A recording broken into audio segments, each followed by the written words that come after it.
una bendición poder estar congregados en el nombre del Señor y con la iglesia y de esa manera poder juntos crecer en el conocimiento de Cristo Jesús. Gracias a Dios, el domingo pasado terminamos con nuestra serie de la vida del profeta Elías y ahora vamos a comenzar una nueva serie que nos vamos a enfocar en la primera carta del apóstol Juan. Y la razón por la cual vamos a enfocarnos en las cartas del apóstol, la primera carta del apóstol Juan, se debe mucho también a la transición que vamos a tener, Dios mediante, ¿verdad? En 2 semanas, creo que tenemos 2 domingos más en la congregación aquí en Springdale y nos vamos a trasladar allá a Pleasant Street, que está aquí a la vuelta. Entonces, quiero compartir con ustedes lo que el apóstol Juan nos habla y espero en Dios que estemos todos atentos también y que de esta manera podamos crecer, ¿verdad?, en su palabra. Les invito a abrir sus Biblias en Primera de Juan, capítulo 1, versículos del 1 al 4. Primera de Juan, capítulo 1, versículos del 1 al 4.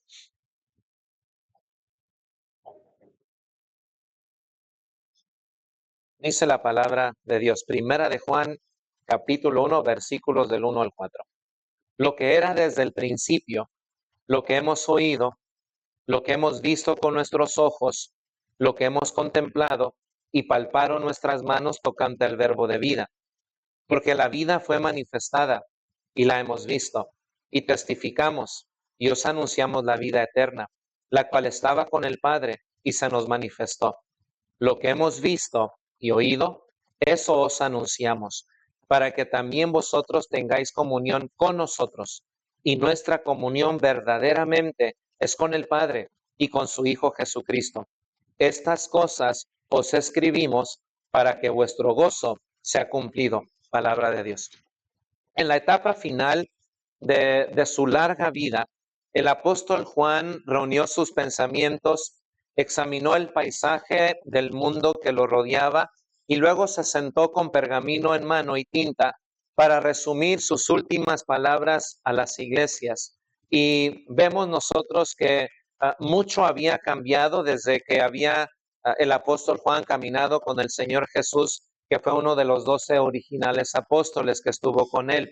Esos breves pero impactantes más de 3 años que el discípulo Juan pasó con su maestro fueron seguidos ahora por más de 5 largas y dolorosas décadas, en las cuales ahora el apóstol Juan reflexiona sobre la vida de la iglesia. El desgaste como también el deterioro se habían instalado en la vida de la iglesia y Juan no lo ignoraba.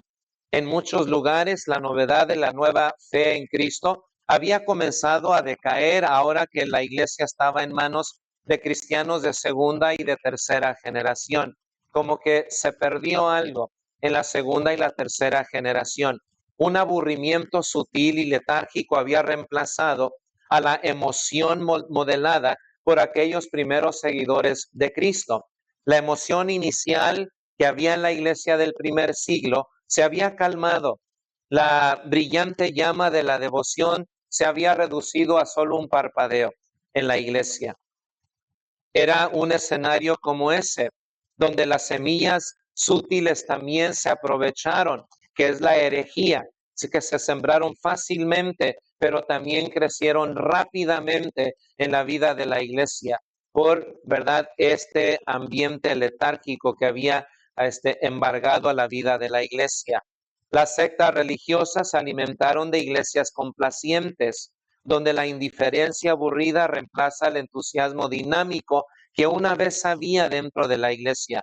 Además, con el paso del tiempo, los valores fundamentales como la verdad, el amor y la hospitalidad pueden comenzar a verse comprometidos y podemos nosotros ver cómo ahora la iglesia es mal dirigida, pero también a veces abusada en estas disciplinas. Trágicamente, estos escenarios se estaban desarrollando en la iglesia del primer siglo, a la cual Juan estaba también escribiendo como también ministrando. Y eso es precisamente lo que lleva al apóstol Juan a escribir esta carta a sus lectores. Probablemente el apóstol Juan tenía ya entre 88 y 93 años de edad aproximadamente. Llamémosle un hombre de 90 años de edad. No es notable que un hombre de esa edad estuviera tan en contacto con su tiempo, tan al tanto de las cosas nuevas, de lo que está sucediendo en la iglesia. Él pudo haber dicho, ya soy un hombre mayor, dejar eso a los jóvenes, dejar eso a la segunda o a la tercera generación, pero no fue la actitud del apóstol Juan. Él fue un hombre como aquel que es descrito, ¿verdad?, en el Antiguo Testamento, un hombre que ve por la celosía de la ventana y comienza a observar, comienza a identificar qué es lo que ahora la cultura está presentando a esta nueva generación. Él no, ¿verdad?, está en su casa aislado del mundo, ¿verdad?, que tiene vida y tiene existencia. No, él participa de eso a la edad de 90 años aproximadamente. De hecho, podemos decir que debido a su edad, veía ahora con más claridad las cosas que estaba él observando. Ya tenía una visión más clara, más pura, más sana de lo que estaba sucediendo a su alrededor a los 90 años de edad. Ya la sabiduría será notable en él, la prudencia, como también el interés de querer ver cómo comunicar y seguir comunicando la fe en Cristo Jesús a esta nueva generación. Hay un letargo, hay una indiferencia. Y cuando la iglesia viene decayendo, se aprovechan las herejías, se aprovechan a montón los falsos maestros, los falsos profetas, para aprovecharse del estado vulnerable de la iglesia, para predicar un mensaje que vaya a complacer el oído de cada uno de ellos. Entonces, y es eso lo que le preocupó lo suficiente al apóstol Juan como para escribir esta carta de Primera de Juan, tanto la segunda como la tercera. Aquí, cerca del final de su vida, con claridad de perspectiva y singularidad de propósito, el discípulo amado del Señor trató de reavivar la fe, el amor y la esperanza de sus lectores más jóvenes. En medio de la decadencia, lo más importante para el apóstol Juan con relación a la iglesia es reavivar. No hay otra cosa más esencial que podemos hacer cuando la iglesia viene en decadencia. Hay tácticas que a veces usamos los seres humanos para estimular. A veces uno amenaza, a veces uno se pasa a la dictadura, a veces uno se vuelve más severo, pero vemos que lo que hace el apóstol Juan, un hombre de aproximadamente 90 años de edad, experimentado, que tiene un enfoque de la vida más maduro, más sano, más sencillo, pero más impactante. Él busca renovar o reavivar la fe, el amor y la esperanza. Lo que la iglesia necesita en el estado espiritual en el cual se encuentra es reavivar la fe, el amor y la esperanza. Y eso hace en la primera carta. Esperaba animarlos a renovar un camino auténtico, pero contagioso, también en Cristo Jesús. La mejor manera, así como la indiferencia, el decaimiento y el letargo contamina a uno, contamina al otro y luego ya es un grupo contaminado. Bueno, así también podemos contaminar, pero para bien, la fe, la esperanza y el amor, para poder caminar en este camino auténtico que va a ser contagioso, que todos vamos a querer participar, porque hay lo que nosotros conocemos como una fe auténtica, genuina, un amor profundo, como también una esperanza, la feliz espera de la segunda venida de Cristo Jesús. Su mensaje de que el vivir bien y vivir sanamente para Dios en un mundo equivocado es tan relevante hoy como lo fue el día de ayer o como lo fue en tiempos del apóstol Juan. La ocasión de la carta.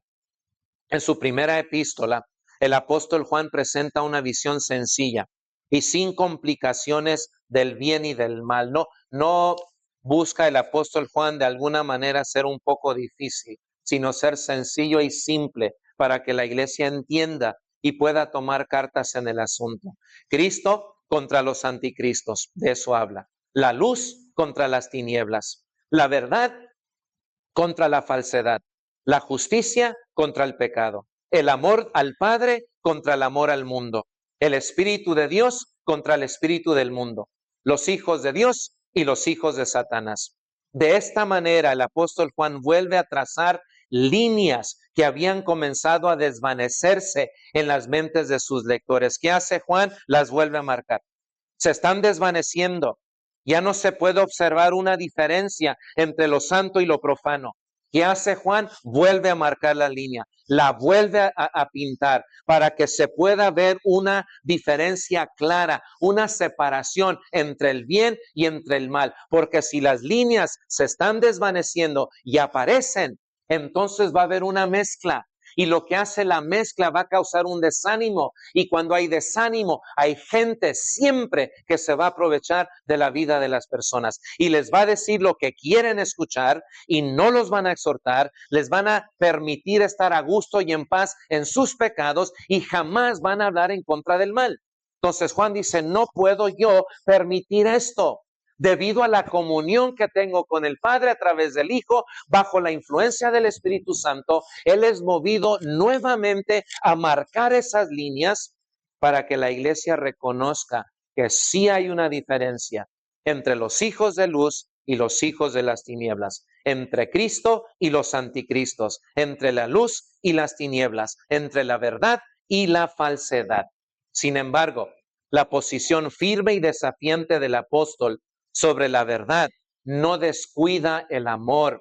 Dice el apóstol Juan, aunque tal vez seamos movidos a hablar con severidad, aunque lo que estás diciendo sea verdadero, no olvides que la verdad siempre tiene que decirse en amor.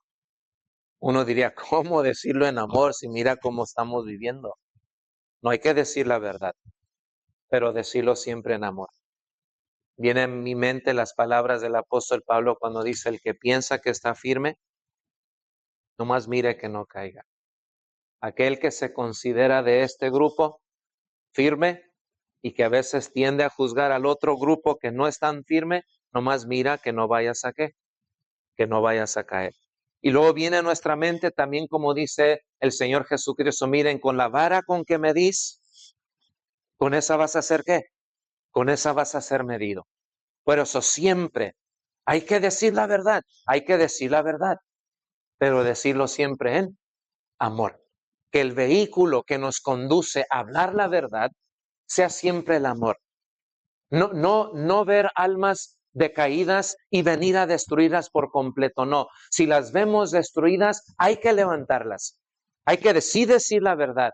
Como le dijo el Señor Jesús a la mujer adúltera, ¿dónde están los que te juzgan? Pues ninguno, Señor. Pues yo tampoco te condeno. Vete y no peques qué, y no peques más. Eso es decir la verdad en amor. A veces hay que confrontar, como lo hizo el apóstol Pablo con el apóstol Pedro, y resistir cara a cara, pero decirlo siempre con amor. No ganar el argumento, porque somos muy propensos a querer ganar el argumento. No, que el amor siempre nos mueva para ganar a la persona, ganar esa alma, ganar, transformar esa forma de pensar, no ganar el argumento. De nada me sirve ganar el argumento porque me quedo vacío. Lo que nos ayuda a nosotros es ganar siempre a la persona. El amor a Dios y a los demás es un tema principal en la carta del apóstol Juan. El amor a Dios, que es el primer y grande mandamiento. Pero el segundo es semejante al primero, amarás a tu prójimo como a ti mismo. Y batallamos mucho. Si batallamos en amar a Dios sobre todas las cosas, como el joven rico, todo lo he guardado desde mi juventud. Bueno, pues ve y vende todo lo que tienes.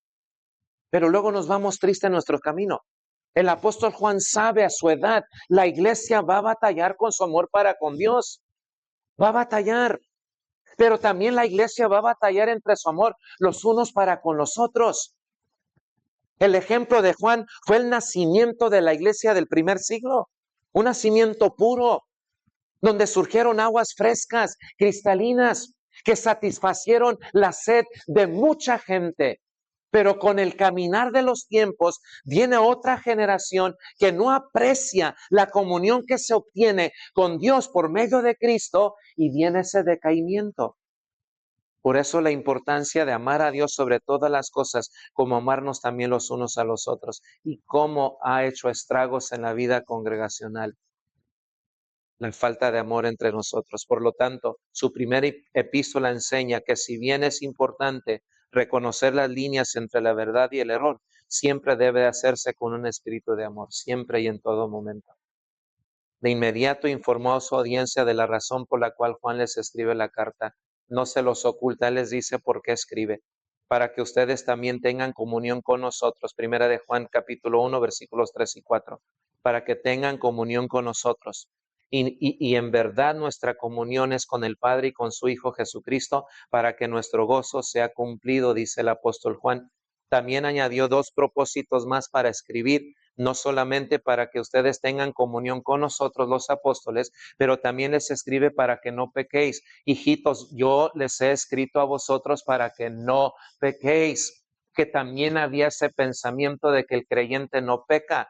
El apóstol Juan les dice, no, yo les escribo para que no pequéis, pero también les escribe para que sepáis que tenéis vida eterna. Primera de Juan 5:13 fueron los propósitos por los cuales Juan escribe esta carta, para que tengan comunión con nosotros, para que no pequen, pero también para que sepan que tienen vida eterna y que esta vida está en su Hijo Cristo Jesús, porque el que tiene al Hijo tiene la vida, pero el que no tiene al Hijo de Dios no tiene la vida. En resumen, el apóstol Juan les escribió para que tuvieran comunión con el Padre y con el Hijo, una comunión que es abrazada por el Espíritu Santo, lo que resultaría en ellos, en nosotros, en una vida gozosa, una vida sana, una vida perspicaz, pero también una vida segura. Para ayudarles a alcanzar más o esas elevadas metas, él se centró en tres asuntos. El celo de los creyentes, número uno. Número dos, su capacidad para mantenerse firme contra los falsos maestros.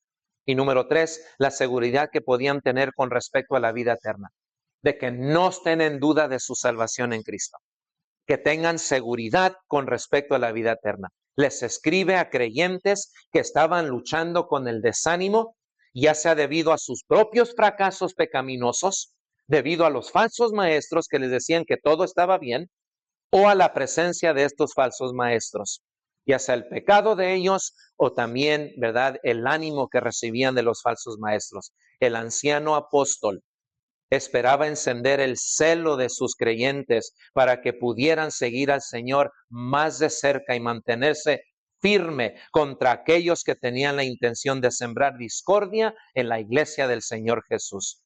Escribe para recalcar el punto de que la comunión habilitada por el Espíritu con el Padre y el Hijo produce una vida gozosa, produce una vida sana, una vida de discernimiento y una vida segura, solamente a través de Cristo Jesús. Y así inicia su carta. Su mensaje es simple. La comunión habilitada por el Espíritu con el Padre y el Hijo produce una vida gozosa. Y de eso quiero hablarles en esta mañana. Que la comunión que tenemos con el Padre, con el Hijo y con el Espíritu Santo produce en nosotros una vida gozosa. En esta primera sección, versículos del 1 al 10, presenta el principio de que la comunión produce una vida gozosa. Una relación íntima con Dios a través de Jesús resulta en relaciones cercanas con otros creyentes. Si tú y yo tenemos comunión con el Padre, vamos a tener comunión los unos con nosotros y eso produce un profundo gozo inexplicable en la vida del creyente, lo que uno siente y lo que uno también puede compartir con sus hermanos y hermanas. Los términos que usa el apóstol el apóstol Juan, la palabra gracia. Él usa mucho el término gracia en esta carta, y la palabra gracia significa gozo, significa alegría, deleite, pero un deleite tranquilo, alegría. El término se refiere al profundo gozo experimentado en una boda, por ejemplo. Allá en Juan capítulo 3, versículo 29, se utiliza la misma palabra. Es aquella alegría que uno tiene cuando está presenciando una boda, sea su hijo, sea su hija, sea él o sea ella, los que se están casando. Es ese gozo, esa alegría de poder sonreír, de poder entender que en ese momento, bueno, hay cosas que pueden amenazar, pero uno puede sobreponerse a eso. Ese es un momento de alegría. O también la misma palabra se utiliza en Juan 16:21 en el nacimiento de un niño como el nacimiento de una niña. Ese gozo que la mamá y el papá, y especialmente más la mamá, ¿verdad?, recibe al ver a esa criatura que estuvo dentro de su vientre por todo ese tiempo de 9 meses. Es la alegría, el gozo que esa madre siente, ¿verdad? Es este gozo genuino y duradero que proviene de una relación con Cristo Jesús. Así como en una boda, así como en el nacimiento de un ser querido o de un niño, de una niña, el apóstol Juan dice a la iglesia, ustedes pueden sentir ese mismo gozo todos los días de su vida. Si tienen comunión con el Padre, con el Hijo y con el Espíritu Santo, van a vivir vidas gozosas, van a sentir la alegría del lunes, martes, miércoles, jueves, viernes, sábado, domingo, todos los días de su vida. Y aún en medio del sufrimiento, en medio de los atrasos, pueden seguir sintiendo esta gracia porque tienen comunión con el Padre. La palabra comunión, que también utiliza mucho el apóstol Juan, significa compañerismo, comunión, participación. La palabra koinonía, compañerismo, debe considerarse como algo más que pasar tiempo juntos como amigos. El compañerismo en Cristo y el compañerismo cristiano es mucho más que pasar un tiempo, ¿verdad?, con un buen amigo o una buena amiga. Más bien indica asociación cercana que involucra intereses mutuos, intereses compartidos, y a menudo se usa para la relación matrimonial.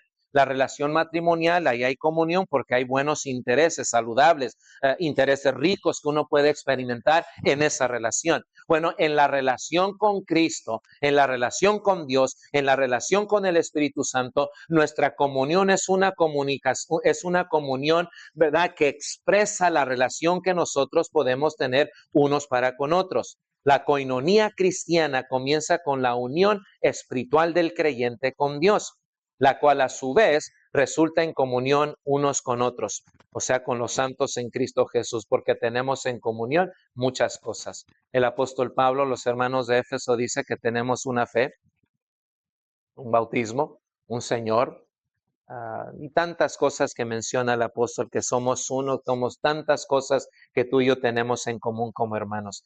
Y el apóstol Juan describe la palabra coinonía como un gozo y una comunión perdurable. Así como puedo vivir en estado de bienaventuranza, así también puedo tener comunión. Hay factores que amenazan, eso fue lo que vio el apóstol Juan, por eso escribe la carta. La tercera palabra que utiliza mucho en sus cartas es la palabra vida. Aquí la palabra vidas especialmente, bueno, significa vida espiritual. Normalmente el término se refiere a la vida que proviene del Padre a través del Hijo y aplicada por el Espíritu Santo. Así es usada por Juan en esta carta. La palabra vida es más que una vida biológica, es una vida espiritual. Es una vida que disfruta de la comunión con Dios y que también, gracias a Dios, disfruta de esa alegría con Dios. Eso es la palabra vida, es ese estado de vida.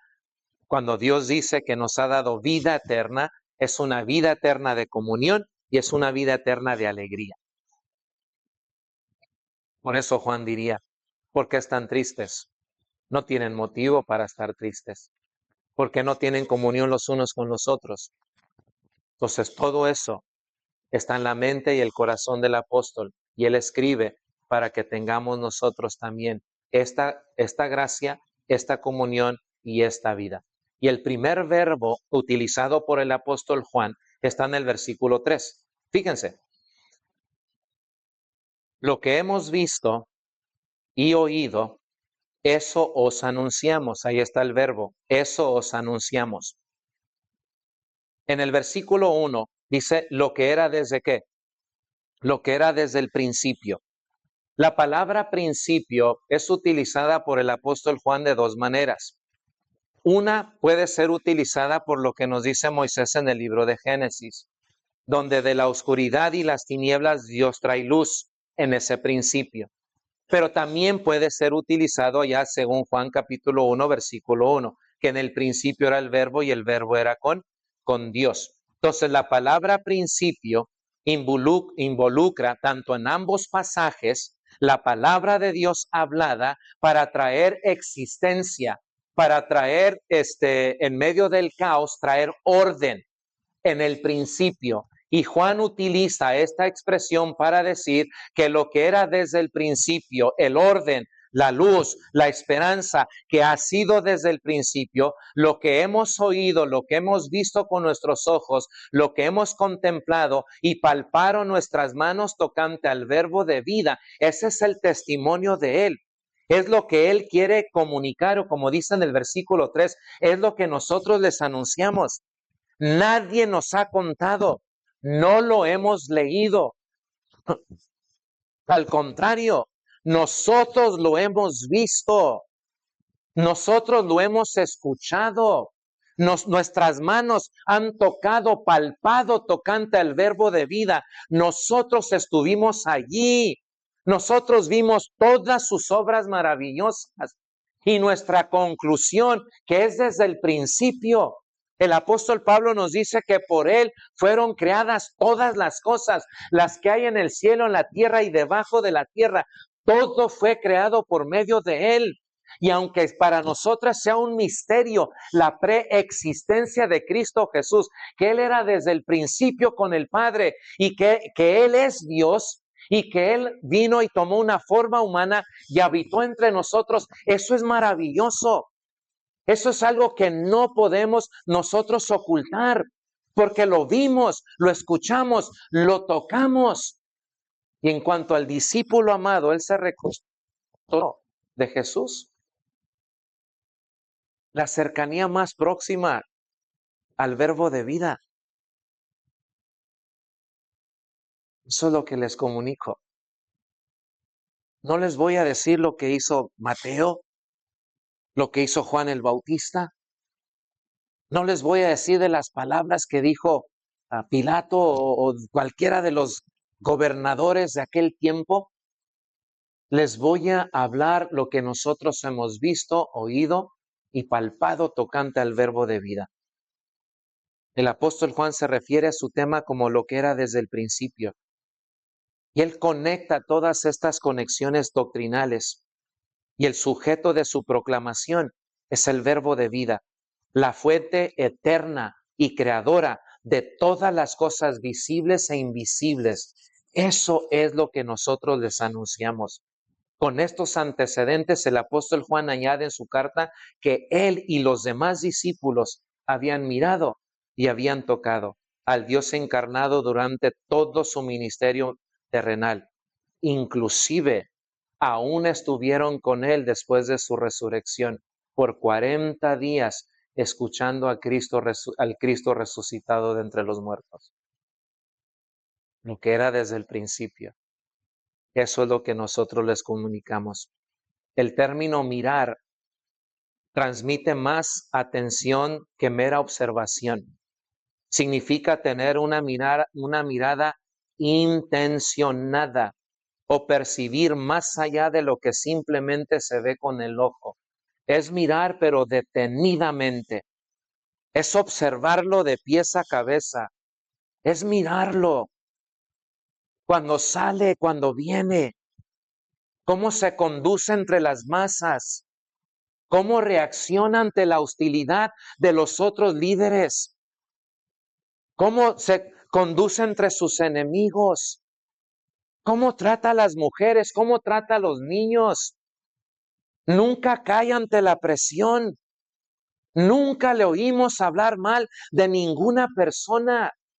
Nunca recibimos un chisme de él. Nunca murmuró de nadie. Le miramos atentamente. Y lo que nosotros les podemos decir es que él es el verbo de vida. El escritor a los hebreos nos adelanta y nos dice que Jesús fue semejante a nosotros en todo, pero él fue sin pecado. El apóstol Juan enfatiza de que él y sus compañeros lo habían tocado con sus manos. No es un espíritu, no es un fantasma, es un ser humano. poco no sentiste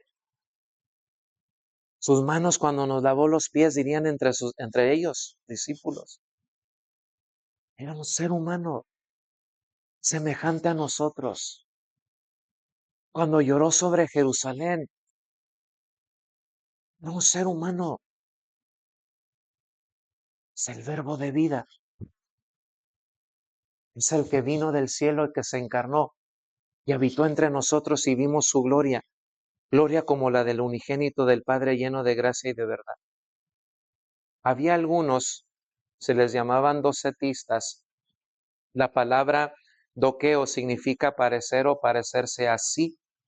Y había algunos que estaban diciendo de que Jesús no era carne, no había venido en carne, sino parecía, pero en realidad era un fantasma, era una persona no encarnada, no era una persona como los discípulos están creyendo, era solo un ser espiritual, era un fantasma con apariencia de carne.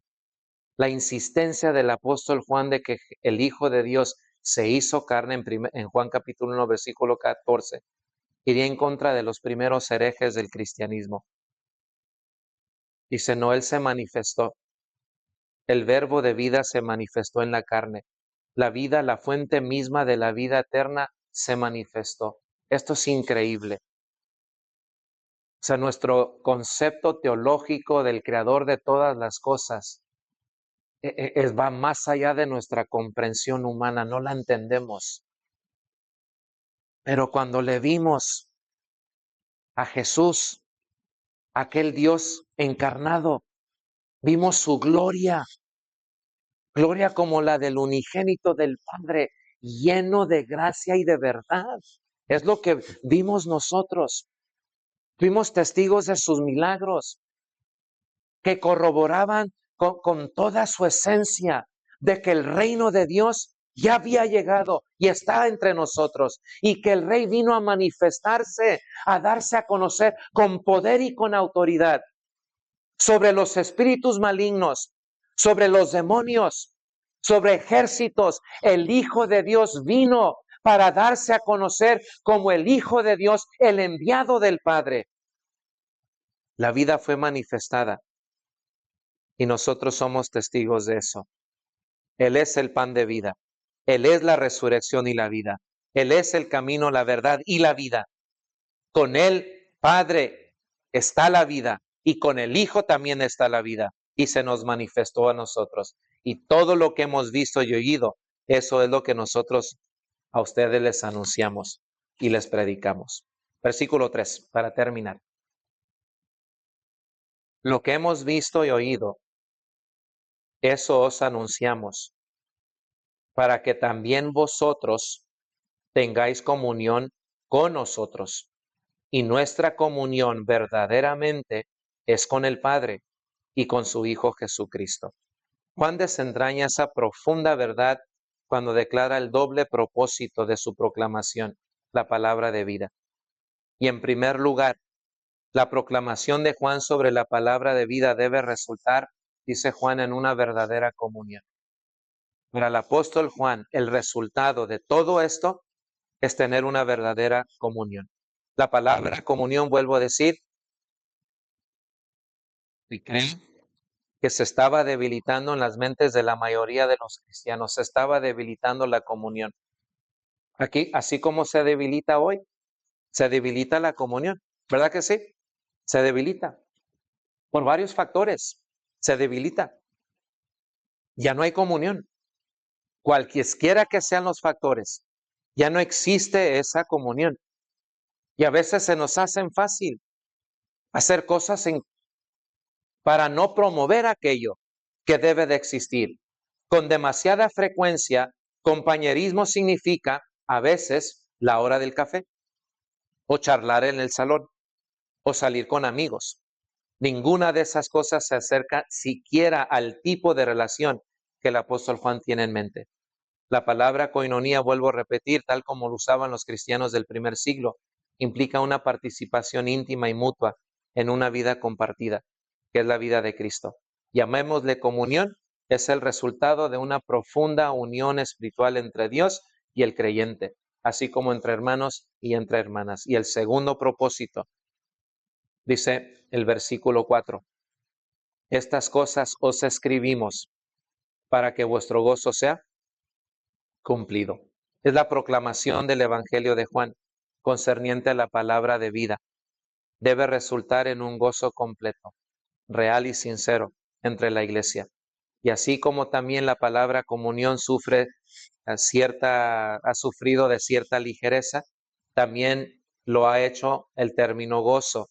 Cuando escuchamos la palabra alegría, siempre debemos de pensar en algo perdurable, algo continuo en la vida de nosotros. Eso es alegría.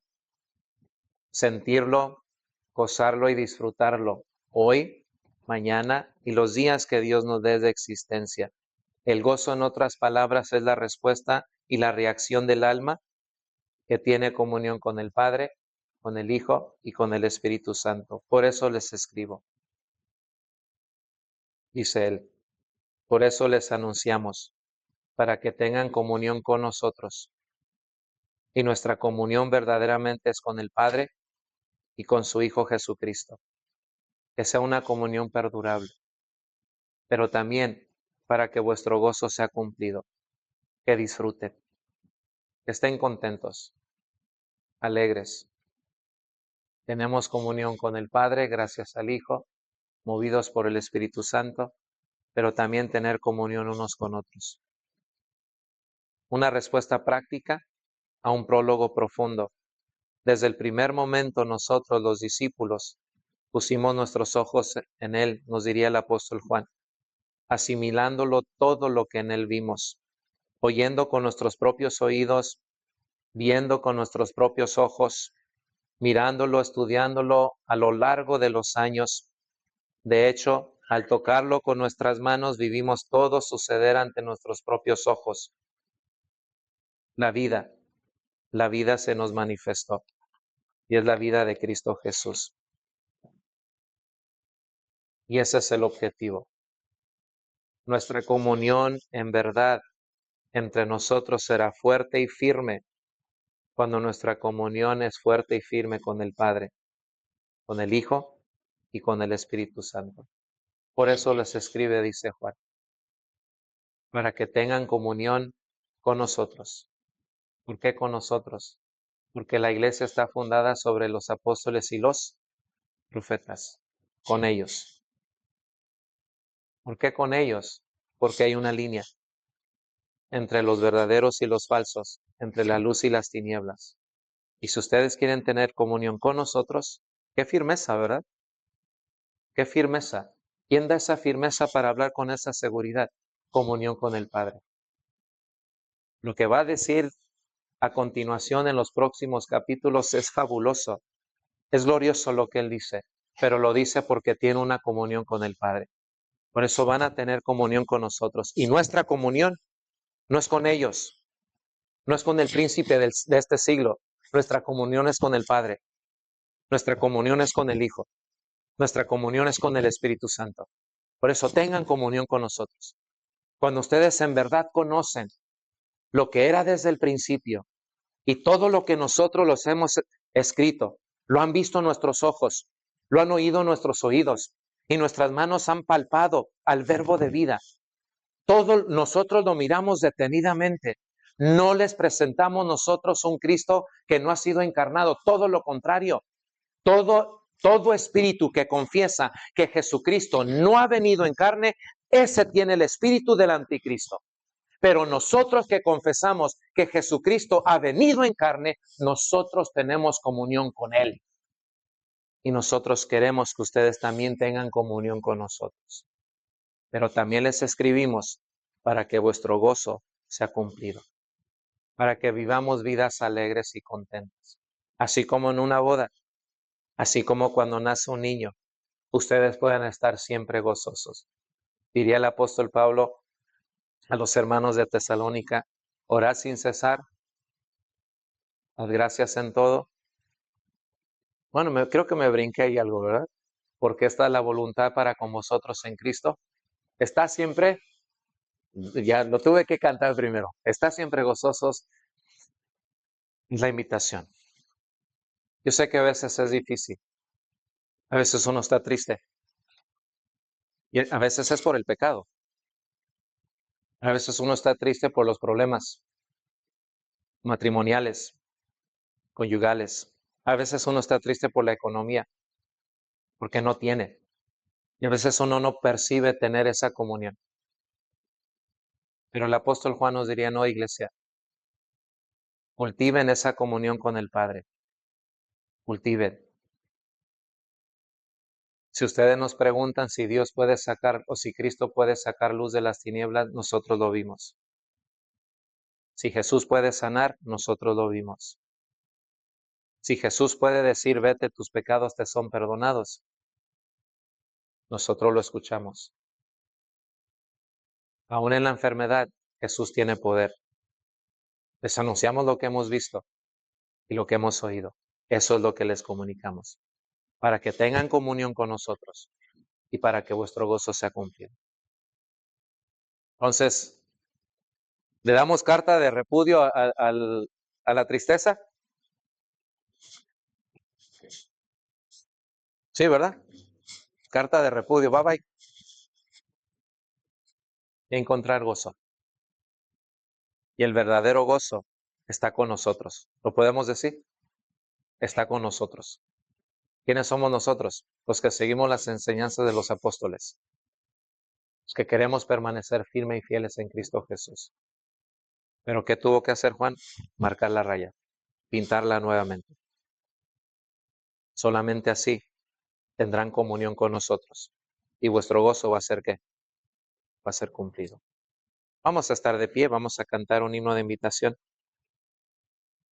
Si hay alguien en esta mañana que no ha obedecido el Evangelio de Cristo Jesús, quiere ser parte de la verdad, parte de los escogidos, parte del reino de Dios y dejar de pertenecer al reino de la oscuridad, hoy puedes hacerlo. Solamente obedecer a Cristo Jesús, confesarlo públicamente y ser bautizado para el perdón de tus pecados en el nombre del Padre, del Hijo y del Espíritu Santo. Recibirás el don del Espíritu Santo y serás de nosotros y nosotros seremos de ti, porque todos somos de Cristo Jesús. Y vamos a seguir adelante, que si van a haber altas, van a haber bajas, sí, pero nuestro gozo necesita ser cumplido y la mejor manera de que nuestro gozo sea cumplido es que tengamos comunión con el Padre, con el Hijo, con el Espíritu Santo, y así podemos disfrutar de comunión los unos para con los otros. Y si hay algo que necesitas en tu caminar cristiano, si hay necesidades, si necesitas de algo de parte de la iglesia, de parte de Dios, los discípulos nos dirían, nosotros hemos visto y hemos oído, y si les decimos que Cristo puede hacerlo, Cristo puede hacerlo. Hay que tener fe en Cristo Jesús mientras cantamos el himno de invitación.